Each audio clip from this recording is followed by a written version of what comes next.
is favorite ways to film sport in 2024, because I love the thought of how you can choose handheld, you can go handheld, you can film on a gimbal, or you can film on a tripod. I mean, there's other things, drone, whatever, but let's stick to those three. So handheld, gimbal, tripod, and how they can all achieve different results, pros and cons of both, and what we prefer to shoot with. So let's run through them using my examples. So filming the Melbourne Marathon. Handheld, the reason I went handheld is it's a fast-paced environment. It's not controlled. I didn't know where I'd be trying to meet Ruben to get overlay of him running in the middle of the marathon. And it's a lot more sort of organic and raw, which is the vibe I wanted to go for when he crossed the finish line. He was reacting to piece to camera.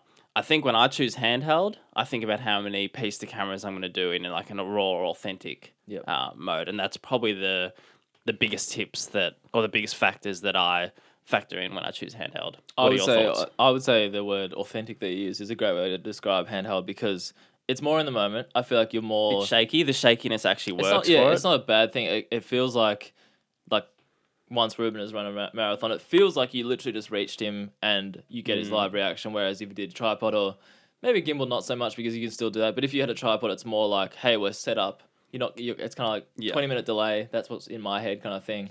Not that long, but you get the picture that handheld is more like in the moment. So authentic is a good way to describe it. Even though some people are passionate about no, gimbal because handheld's more shaky. But honestly, I don't think you could tell us half the time. I think so, especially with Sony FX3s, your FX6, the quality, and they have inbuilt stabilizers, a lot of these cameras. It's fine. And the lenses. And as you said, the most important thing for me is it's more relatable. You watch that footage that you see someone in their face, you're like, I feel like I'm there almost. Yeah. No, you're not going to get that with a gimbal, but it's still going to be sort of that in an ideal or that perfectly balanced shot.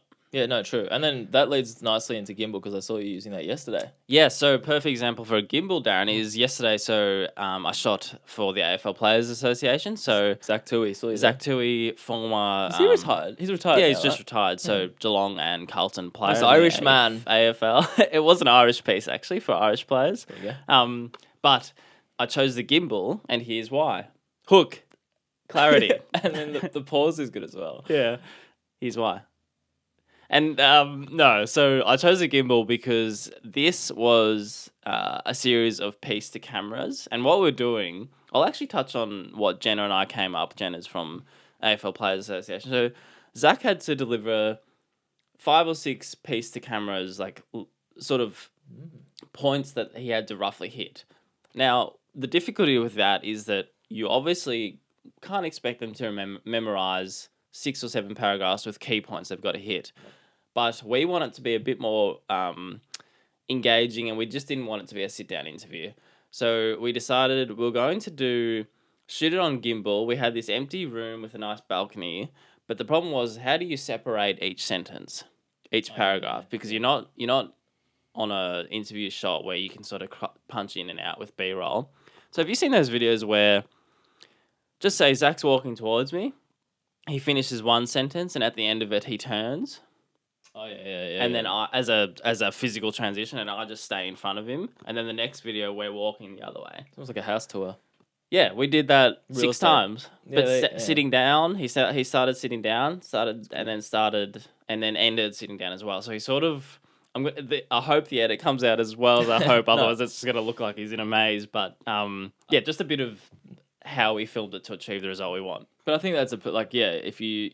you could have done that handheld, but if you know there's that much movement and interview is a bit more important kind of thing, you want that to be more balanced, then gimbal I think is perfect for that. It's a great choice on that one. Thank you. And because he's walking the whole time. Yes. You want that sturdiness. There's actually movement. Yeah. That it's expected movement. Yeah. Whereas the handheld is more freedom. You can kind of probably do more with it, but if you plan out what you actually want, gimbal is probably, No, I totally agree. I think handheld's more flexible. Yes. But gimbal will achieve the desired result for something like this. It'll look far more professional. Yep.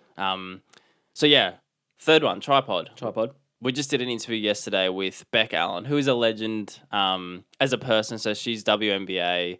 Opal, unfortunately, missed it out on the last Opal series due to injury. And WNBA season, yeah. I think it was a full season. Was it full? I thought she played a bit. Anyway. Well, sorry, they're still. Well, anyway, the finals are about to finish. But Phoenix are out. I think she's still with Phoenix. But anyway, so we did an interview with her. I was called up with another freelance video producer, Lara, who you've obviously met. I don't think I've met her.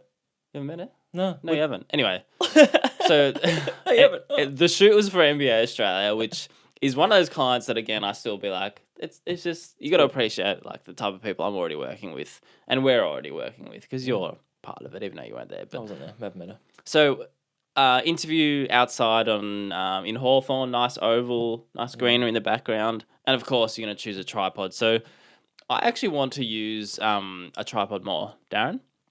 I want to use it more because I'm not holding you back. No, because my default is handheld. Do you have a tripod? Do you want me to loan No, you I've got a two tripod? tripods. One's here, but recently upgraded my tripod. I forgot the brand. I can't plug it. Move on. Yeah, move on. But anyway, I love the way some people use tripods and allow their subject to do the moving, because I think so much of the time of what we do, we're following people, we're the ones moving. Well, I want to practice letting my subject move in front of me. And an interview obviously is not in that case.